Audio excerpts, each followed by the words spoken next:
Hello, it's me again, Patrick Bitature. I hope you subscribe to my YouTube channel and you're following me on one of the social media platforms.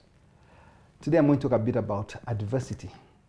I mentioned it at the last episode we released to you, and the meaning of adversity is really a process that is painful, that you go through, that is uncalled for often from your perspective. But it's one of those things that life throws at you. And out of it, you've got to come out stronger. Now, very many don't make it out the other side. I personally went through, and I didn't think I'd come through this challenge. And every day has got its own adversities. But the biggest adversity for me was when I was a young man, about 12, 13 years old. And I was raised in a reasonably well-to-do family, and life was good. Unfortunately, Idi Amin had just come to power. And sometime in August, the 10th of August to be precise, a day I will never forget, 1973, the day my father was killed. And that, until today, brings a lump in my throat because it was a very sad day. He was killed for nothing. It was an injustice. He went to a police station to report something had gone wrong outside our house. And they said, come on in, we want to make a statement. Some soldiers come and pick you up. Who are you? How dare you challenge the status quo? You think you're clever? Let's take him. Before you know it, he's dead. It was terrible. It was a travesty of justice, where the state is killing its own people. And I tell the young people today, many of you don't understand that the peace you have today, you take for granted. The peace we have since 1986, the fact that there is a rule of law. Yes, people are killing one another on the street. Yes, there's criminality, but it should not be the state killing you. You must report somewhere for protection. You go to the police station for protection, not to the army, not the other way around. Because then who do you go to when your own state is killing you? And we couldn't afford to run away because we were too many. Where could my mother, then a widow of 6 children, run to? You become a refugee within your own country. You've run away from the country, but you're hiding within the country. So I saw myself as a refugee within my country and hiding somewhere in Namasagari College under the protection of Father Grimes. Anyway, the death of my father was the first tragedy. And then adversity began. His death was not just enough of a blow. We lost everything. All material possessions. With a stroke of a pen, everything is looted. And then you start looking for neighbors and friends and people who are around you. And everybody's shy. Nobody wants to know you when you've got nothing, or you're seen as pariah. So then life changed overnight. And I moved from being a boy to a man. I realized this world can be so ugly. It is unfair. I was religious. I believed in equity, in fairness. I knew there was a God up there. I used to pray. I was a good Catholic. And somehow, even God had forsaken us. He left us and things just went wrong.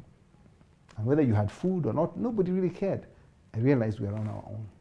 And that was adversity for me, the beginning of my journey. I had to man up and start looking out for my family. It wasn't easy, especially when I had to go by a pseudonym, but I had to make sure that there's some food on the table for my brothers and sisters. I was the eldest, so I didn't have a choice. Since then, I have struggled, and some of you may have followed my story on social media, of beginning with sugar, buying sugar from Kenya and selling a bit of sugar and trading. But I realized by providing a service or a product that is in need, you can make a profit, but more importantly, you please the person who you provide the service to. They give you money with a smile, with gratitude. They appreciate the service you provided. That was a very satisfying feeling. To provide something, they are grateful, and in the process, they pay you. My primary goal wasn't the money, it was providing that service. And then the money came too. So since then, I realized that where there's a gap, there's an opportunity. Where there's a challenge, there's an opportunity. And I built my business by providing a good that was in need. Whether it was women's shoes, women's dresses, video cassettes, videotapes, TVs, equipment, mobile phones, I just kept providing a good or service that's required by the customer, that they were willing to pay a price for. Happily is the bonus. They give you the money and they're happy that you gave them a phone. It is such a satisfying feeling to make sure that the customer is happy.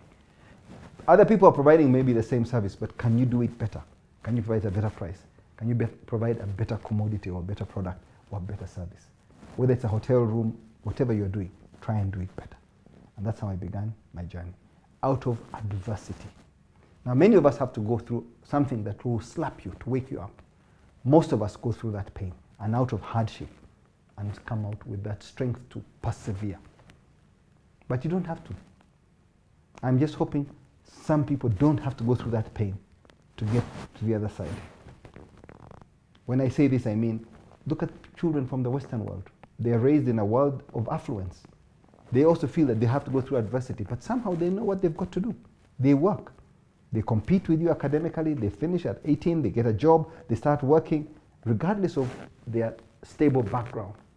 Here in Africa, more so in Uganda, where there's so much poverty, where the background is not as stable, there's adversity everywhere you look. Why do we need more adversity to wake us up? We should see the problem and find a way to work ourselves out of it. But my story was long and complicated, and I've had many challenges, but out of it I am glad that I'm beginning to win more than I am losing. But the game of winning and losing never ends until the very last day when the whistle is blown. You've always got to keep your guard up and remain resilient, innovative, and keep working hard. Thank you so much, and let's see what the next episode will say about building businesses that last. Thank you. Hello, my name is Patrick Bitature. I'd like you to subscribe to my YouTube channel and follow me on the social media platforms. I'm going to be doing a series on businesses that are built to last. That's an easy thing to say, it's not an easy thing to do. Let's walk this walk together, and I try to guide you so that you can build businesses that will last. Hopefully, intergenerational businesses.